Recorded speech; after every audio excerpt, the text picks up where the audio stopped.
On your journey through life, you are the hero. There are times, however, when it is beneficial to have an advisor to guide you along your path.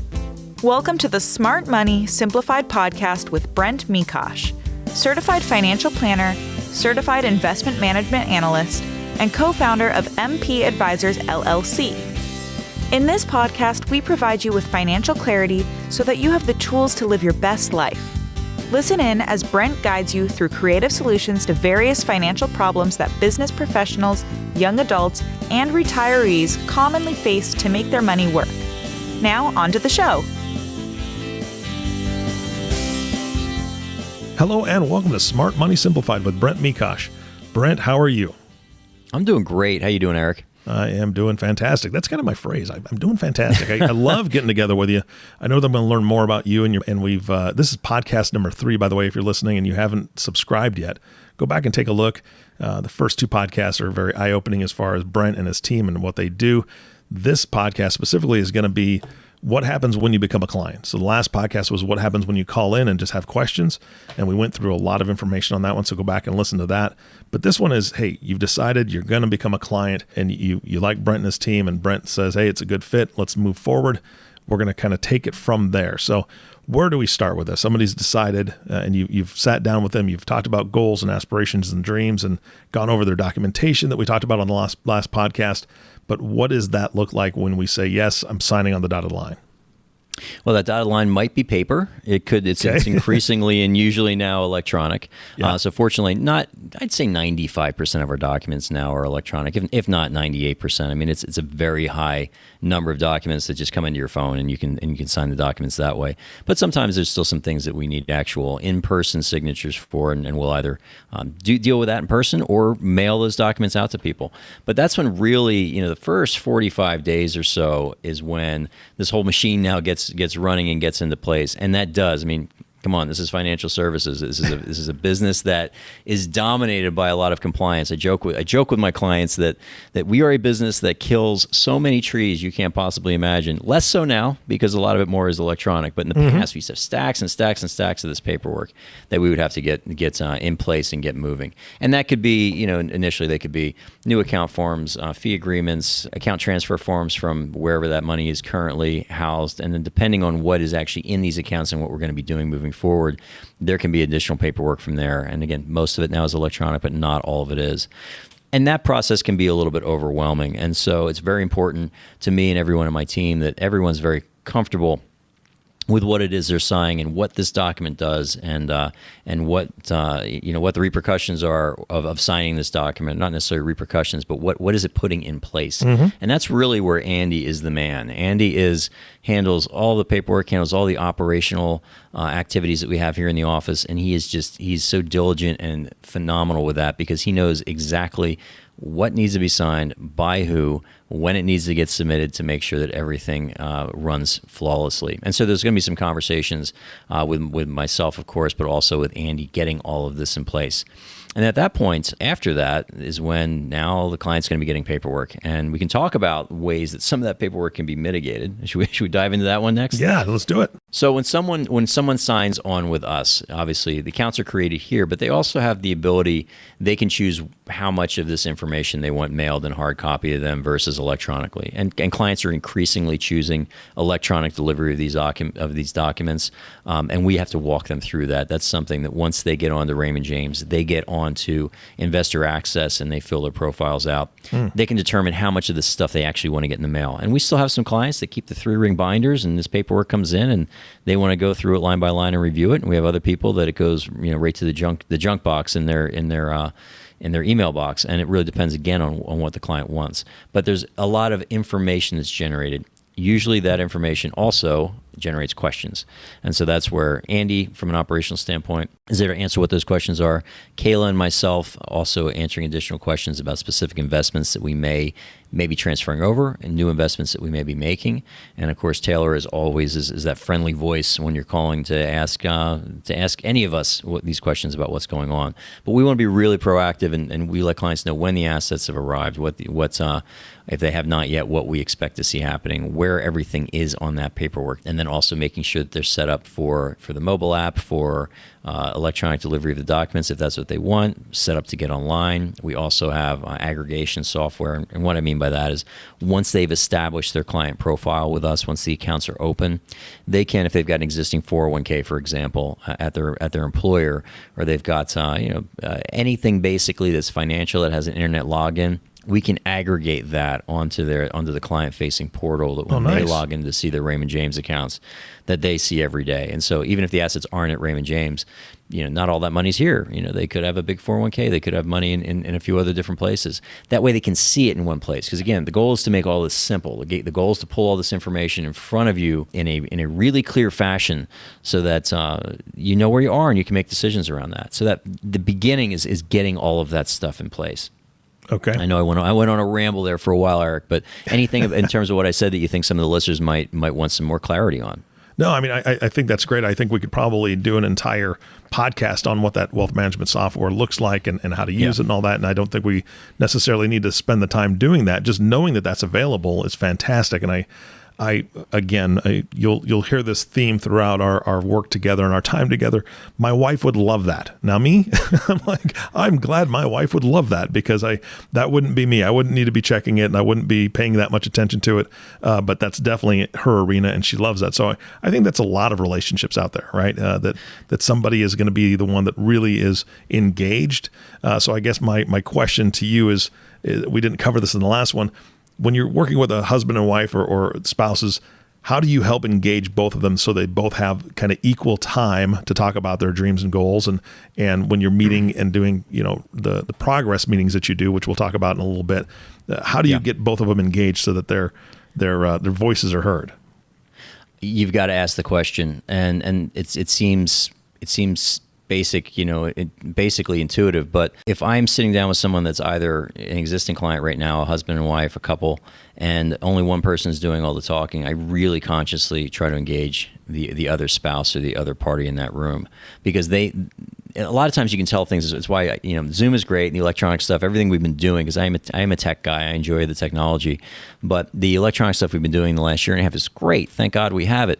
But there's nothing that beats it sitting across the table from somebody because you can read so much from body language perspective in terms of where they're at, where things that you might see a little wince when certain things comes up from one of the spouses or another person in the room, and tell me what you're feeling right now. But it's a really conscious effort that I make to engage, if there's a couple in my office, to engage them both 50-50, because I'm missing half of the equation if I don't do that. Yeah. So that's true. But there usually is in terms of the mechanics of this whole thing, and we put all this stuff in place and get this machine going, as I like to say, like with my team here. There's usually one spouse or partner that's going to want to dive in and take the lead on gathering all that. There's always one person that likes this. And in my family, 3 guesses, it's me. I'm the one that I know where all the data is. I know where everything is at. My wife doesn't want anything to do with any of this stuff. Yeah. In a lot of cases, it's the opposite. In a lot of cases, it might be the wife, it might be the husband, it might be one person or another that's really, really focused on doing this. But there's always one. But I want both people to really know what's going on, and even just from a personal standpoint. I mean, I do regular check-ins with my wife because she doesn't think about the money stuff like I do, and so usually about once a month or so, I'm like, all right, let's take a look at our own stuff here, just so you know where we're at. Because if we didn't do that, she wouldn't really be that interested in it. But I really very intentionally try to engage anyone involved in this client relationship. Yeah, I find it humorous that you use the word winced, right? If somebody winces when something said, like when I bring up the fact that I want a boat, that makes my wife wince. She's like, oh, yes. So I get it. You can see it. It's amazing. It's a physical reaction. Amazing. Yes, and my wife will do it too. I've got a couple, big financial goals that I have, or things that I would like to spend our money on. And when I say it to people or friends, and she'll be like, she shakes her head or she rolls her eyes, and you can read so much in that. Yeah. She doesn't have to even say anything. You can read so much stuff in that body language. Yeah, absolutely. All right. So I know that part of this process is having those regular progress meetings. And you said, I think on the first or second podcast, you said that it depends on what the client wants and needs. And I don't want to put words in your mouth, but I'm assuming it would also be based on the complexity of their situation. Maybe they're a small business owner, maybe they own multiple pieces of property. The more complex you get, maybe I'm assuming the more you're going to need to meet. Is that correct? Or 100%. And one thing, when we're onboarding a client, we always do, there's a 45-day follow-up meeting. And we take 6 weeks because now they've had time for documents to get delivered. They've had time to now have this stack of mail that they're looking at, and it's staring back at them and saying, all right, what does all this stuff mean? And we like to take that time after about 6 weeks or so, since the accounts have been open, take the time to go over the statement so they know what to look for as this information is coming into them. But to your point, it is true. No, there's no one situation that is identical, and we have some clients where everything's pretty clear. It's a pretty straightforward exercise in terms of aligning these resources toward their value system, what they're trying to do. But some people, it's a lot more complicated. Like you said, there's not a company. There's several companies. There's not a piece of real estate. There's multiple pieces of real estate. There's different LLCs out there. There's different businesses that they're engaged in, and there's a lot more pieces to pull together and try to get all those pieces traveling and moving in the same direction. And so that does take a lot longer and a lot more effort to move that forward.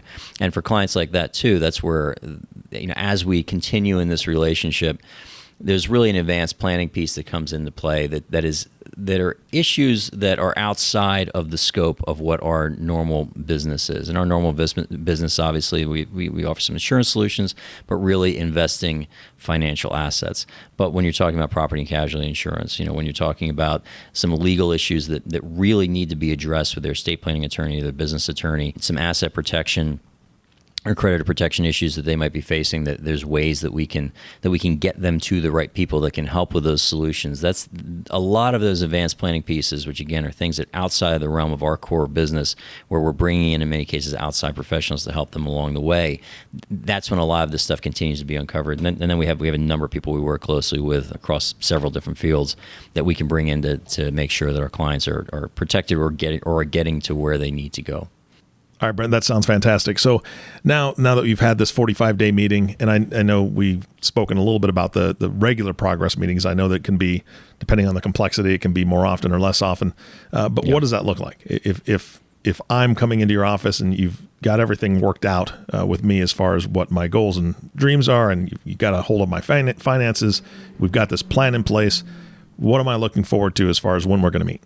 Yeah, and that regular progress meeting, that's different for most of our clients. And through that discovery process, through the onboarding process, through that 45-day follow-up meeting, at this point, we've gotten a very good idea of what your expectations are. And so for some people, that regular progress meeting is, because it's a question that we ask is, how do you want us to engage with you moving forward?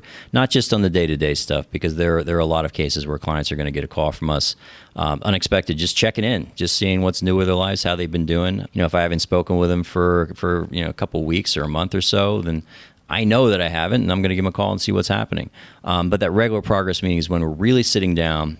We're digging into the finances. We're looking at the accounts. We're doing performance reviews. We're doing, digging down in terms of what they own. Again, reiterating why it is that we own some of these assets, what we hope these assets to do, and also addressing any changes that may have occurred in the financial plan. And again, our financial planning process, obviously the money matters, but it's really goals-based. And people's goals, in many cases, there's some big giant goals that are static, that they know in 5 years we want to buy this second house in a specific location, and we're going to be working toward that over a longer period of time. But it could also be like, hey, wow, this, particularly for some of our clients that are very entrepreneurial, I just had this huge business opportunity that came up. Let's talk about how this would impact if I invested this much money in that. For example, how would this impact our long-term plans, that type of thing. And so we're constantly building out these financial plans, and we're doing that during the regular progress meeting. And what I say to clients too is when we're doing these financial plans, it's very akin. As a pilot, I think I mentioned in the first podcast that I like to fly airplanes. But when you get up and you plug in your destination into the GPS, or if you're just doing it by the old-fashioned steam gauges, you have an idea what heading you want to be on when you take off, but there's winds aloft, there's turbulence, there's other things that are occurring, and you're constantly adjusting, you're constantly changing your track, you're constantly updating how you're flying the airplane to get where you want to go, and that's really what the investment plan does. And so we're constantly tweaking it, constantly making adjustments, and it could be tweaks in time frame to reach some of these goals. It could also be tweaks in how we want to invest the money today to give us the highest probability that we're going to reach those goals. And so those are all the things that we dive into during the regular progress meeting. But there's a lot of other contact we have with clients besides that. Well, let's talk about that. What do you mean by other contact? I mean, obviously, the podcast, right? One of the reasons you did the podcast is for educational purposes, but what other client contact and I guess also general public contact do you guys do? Yeah. And again, that regular progress meeting, sometimes it's quarterly, sometimes it's bi-yearly, sometimes it's yearly, right? And we've determined that as we've gotten to that. The other forms of contact is myself or a member of the team just calling and checking in on clients, seeing what's going on. And we're really proactive doing that. And what we found is when we do that, we might hear from a client, oh, you know what, I just meant to call you because this and this and this happened. I wanted to talk to you about it. That happens almost every time we pick up the phone and call somebody. Oh, thanks for calling because I was just thinking about it yesterday. This thing came up or this happened and I wanted to talk to you about this. And so we try to be very proactive getting on the phone and calling people. I think that the technology, again, is amazing. We text with our clients. We email, obviously, with our clients. We've got a lot of those electronic communications, but nothing's quite like picking up the phone and hearing their voice and hearing what's going on. The in-person stuff I'd mentioned before, we've been in a slightly different world for the last 18 months. It seems like we're going to getting back to where we were, but I love the in-person stuff. And so with our clients, it could be a lunch, it could be meeting here in the office in person. Sometimes we have a dinner. I've got clients in 26 states, and one of the great joys, one of the great joys that I have in life is going out and seeing them. And that was obviously for the last year and a half was grounded, but in the last 3 months, I've been to 8 different states. I'm back out on the road again, meeting people in person, and I absolutely love that. I love just that opportunity to spend time with them and connect with them and see what's happened for them in the last year and a half in a face-to-face manner instead of over a Zoom meeting. But again, Zoom, we're heavy users of that as well, and a lot of people now become very accustomed to it. And quite frankly, a lot of people are more comfortable with that now too. So we've adapted to that as well. And then so that's all the client-facing stuff. So I guess the answer to that is we're going to meet them where they want to be met, how they want to be met, when they want to be met, and in the way that's going to make them most comfortable and I guess happiest with the relationship. But I like the in-person stuff. I keep coming back to that. I know I'm repeating myself. But in terms of things for the general public, we started doing a few months back. Obviously, the podcast is a big thing. We're really excited about this because not only are we going to be talking about how we do business with our clients, but I'm really excited about bringing in some of these other topics that I believe our clients and people that just might have an interest in overall that we want to address and dive into deeper. So the podcast is going to be a big one. The other thing we started doing several months back, and this has been really successful, is what you find is there might be news and things happening in the financial markets that don't even impact our clients' portfolios. Like a great example of this would be like cryptocurrencies, for example. We don't invest in cryptocurrencies. I can't, from a compliance standpoint, I'm not going to tell a client whether they should invest in cryptocurrencies or not. But I'll have a conversation about what this stuff is and how it's going to impact the economy all day long. And so we get questions like that, or the GameStop thing. I don't know if you recall the meme stocks that were going in January. Evergrande, the property default in China. There's always a big news story every week. The debt ceiling, Social Security, whatever it is. There's always a big news story almost every week, and usually the phone will ring. And most of the questions we get now, because clients they're really comfortable with our process, they know what we do. It's not what's happening with this specific investment in my account. It's really like I was watching the news, I was watching TV the other day, and this came up. What do you think of this? And so we're trying to use a 5 to 6 minute video blog every single week, which is on the website, to address some of those questions. And it might be, hey, I've gotten 3 calls on this week. Let's dive into it and talk about it. Yeah. And then and so, and I won't then, all of our existing clients, I won't necessarily email that out to them. There might be a few that I know will find it very interesting. I'll ping it out. But our clients now are starting to get the idea that, there's going to be something new on there every single week. And it's not a canned piece from Raymond, although Raymond James stuff is good. They got some great research, but it's not the canned research piece about saving for retirement that's on our resources blog. It's actually me talking about issues and me talking about things that are happening. As well as that, general public type stuff. we did a big town hall right around the election last year, and that was a blast. We spent about an hour and we did Q&A over Zoom, talking about what the possible implications were going to be at the tail end of that presidential election. That's some things that those are type of things that we like to do around big issues and big events.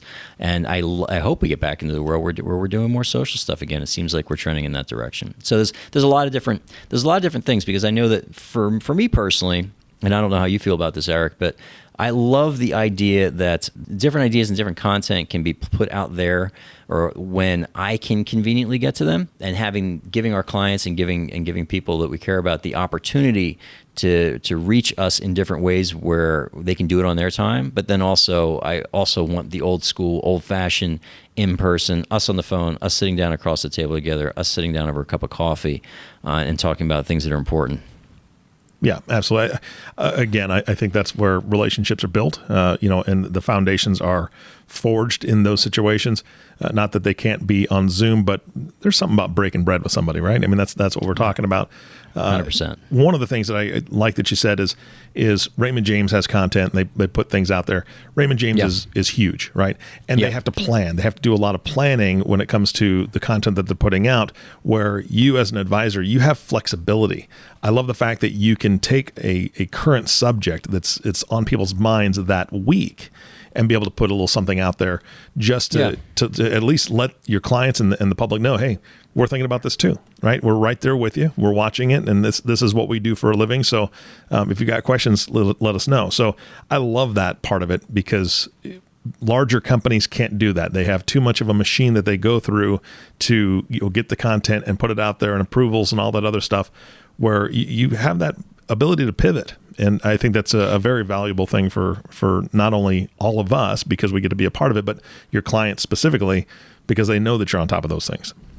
Exactly. And I think Raymond James, and I can't speak highly enough about the relationship we have with them, but huge company, Fortune 500 company, thousands of people. And so when Raymond James comes out with a piece of research or a piece of news, that's coming out from Raymond James. It's not one man's opinion. Yeah. It is the not to dictate, but it is information coming from a giant publicly traded company. And the one thing my compliance department is always quick to tell me, and there's always disclaimers at the end, is everything I say represents the opinion of Brent Mekosh, and not including this podcast, by the way. There's none of this represents the opinion of Raymond James on different topics. But I am entitled to give my opinion on things. And we do with our clients on an ongoing basis, which is why from a planning perspective, a financial planning perspective, bring us back to this client relationship. I don't sell cars for a living, Eric, but you know how many of my clients call me up and say, you know what, should I buy a car? And that falls purely within the realm of financial planning. It's like, well, yeah, sure you can, but let's just talk about how it's going to impact what you want to do moving forward, or that vacation house, or investing in that business. And I'm not going to tell a client, yeah, that car is a good or bad investment, but what they care about is how is it going to impact what their goals are? How is it going to impact what they're trying to do in the long term and in the future? And I'm allowed to give that opinion, which is fantastic. Raymond James, as great as they are, and I love their stuff and I love the company, they're not going to say, yes, by the way, you should buy that car, and nor should they. It's not their job. Because they don't know the client, they don't know the moving parts, they don't know what's happening. I do. I'm in a very privileged position to be able to have these deep and meaningful relationships with people, to know what's going on with them, and sometimes you just need that reassurance. I've had great clients that are huge savers and have accumulated quite a bit of money. And I'm of two schools with this. I think it's great to have these big pools of money. I also believe that the money is there to serve you. It's there to do things that you want to do in your life. And so many clients have called me up and said they've always wanted this second home in this specific area. They've always wanted to take this trip of a lifetime and bring 15 of their family members. Can I do this? And that's the real fun stuff, is when they know what they want to do, they know what they can do, but they want that reassurance from somebody that's been with them along the way and has been guiding them through that process. And I love those questions, because that's why else are we doing this? Yeah, if we're not doing this to direct these assets to serve our clients and to serve and these assets again to help them move the ball forward toward the main goals and values. I keep coming back to goals and values, but it's true. Well, what's all this stuff for? It's numbers when you log in and look at your account. It needs a purpose. It needs to be geared towards something, and that can be accumulation, or it can be towards investing in people, investing in things, investing in experiences. And those are some of my favorite questions and some of the best conversations I have with clients. Fantastic. I love that. I mean, that's the thing. You boil it down to the one thing, which is the relationship, right? You have the relationship. You've sat across the table from them and found out exactly what makes them tick and what makes them happy and what brings them joy. And you're kind of an instrument in allowing them to do that safely, right? And so I think that's a beautiful thing. That's pretty much all the questions I had. I wanted to make sure that we didn't miss anything. Is there anything else you want to say in closing this podcast out? Yeah, I would say the relationship, that is why I'm in this business. I mean, in my old life, I worked on Wall Street. It was a partnership that was majority owned by Bear Stearns, and I was looking, we had relationships with some of the other people that we worked with, but it was really all through a computer screen. The reason I got into this business is because I wanted to work with people directly in a capacity with something that deeply impacts their lives. I mean, I said it, I think, in the first podcast. I mean, this is an economic planet. The money matters. But when you get to know the people, you get to know what they're trying to do with the money. I like math. I'm good at it. I like the wonky, geeky stuff about this business too. But that's not why I'm coming into the office. I'm coming in the office because I dig the people that I work with. They're great. Yeah. I the people that we've built this relationship over years. I mean, I look back and I'm extremely blessed to have these people in my lives, and it's awesome. So that's why I do what I do. Well, I know that the first 3 podcasts that you've put together really, hopefully, are giving the audience a real insight into who you are, what makes you tick, and how you work with your clients and why you do. I don't think that you could have explained it any better than that. So I'm excited to get into the other content, the educational stuff that you're going to be bringing forward, and the guests. We got a good one. We got a good one next week. Yeah. Okay. We can segue it, or we can keep it a secret, Eric. It's your call. No, you tell them. Come on, tell them. What can they look forward to? I'm super excited about this. I've got a very dear friend of mine who is his family. He's from Bangladesh, and his family owns one of the largest brokerage firms in Bangladesh. Obviously, emerging economy. But what's interesting, so he's back and forth to Dhaka all the time. And again, he's a great friend. I talk to him quite a bit. But what's fascinating about them is not so much just Bangladesh, although investing in that part of the world, which we don't do directly, by the way, is a fascinating endeavor. It's different than it is here in the United States. But what we're going to talk about with him is Bangladesh, if you look at a world map, is situated between 2 of the emerging economic superpowers. You have China and you have India. And Bangladesh is basically smack dab in the middle of having to deal with both of them. So what we're going to talk about with him is geopolitically, what does the world look like? What does the investing world look like with those 2 bookends of the emerging markets? I mean, it's India and China, and then there's everybody else when it comes to emerging markets. And so we're gonna dive into what the investing landscape looks like over there, but also as somebody that's on the ground in a part of the world that is increasingly squeezed by these 2 major players. What's it like doing business over there, and what should Americans know about what's happening in that part of the world? And I'm really excited to do this one. Wow, that sounds exciting. I'm looking forward to it big time. Brent, again, thank you so much for your time, and thank you for the podcast that you're going to be bringing to us very soon. Thanks, Eric. I appreciate the opportunity to do this. You bet. And our last thank you goes to you, listening audience. Thank you so much for tuning in and listening to the Smart Money Simplified podcast with Brent Mekosh. If you have not subscribed to the podcast yet, please click the subscribe now button below. This way, when Brent comes out with a new podcast, it'll show up directly on your listening device. This makes it even easier to share these podcasts with your friends and family. Again, thanks for listening today. For everyone at MP Advisors, this is Eric Johnson reminding you to live your best day every day. And we'll see you next time. Thank you for listening to this episode of Smart Money Simplified Podcast. Have any questions about topics covered during the show? Visit www.smartmoneysimplified.com or give us a call at 602-255-0555. Don't forget to click the follow button below to be notified when new episodes become available.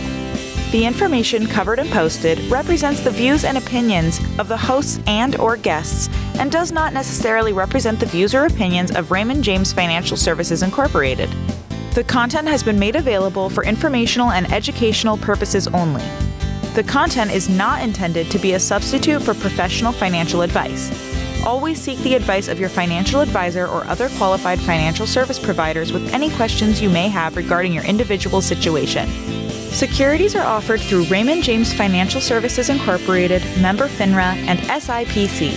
Investment advisory services offered through Raymond James Financial Services Advisors Incorporated, MP Advisors, LLC, is not a broker/dealer and is independent of Raymond James Financial Services.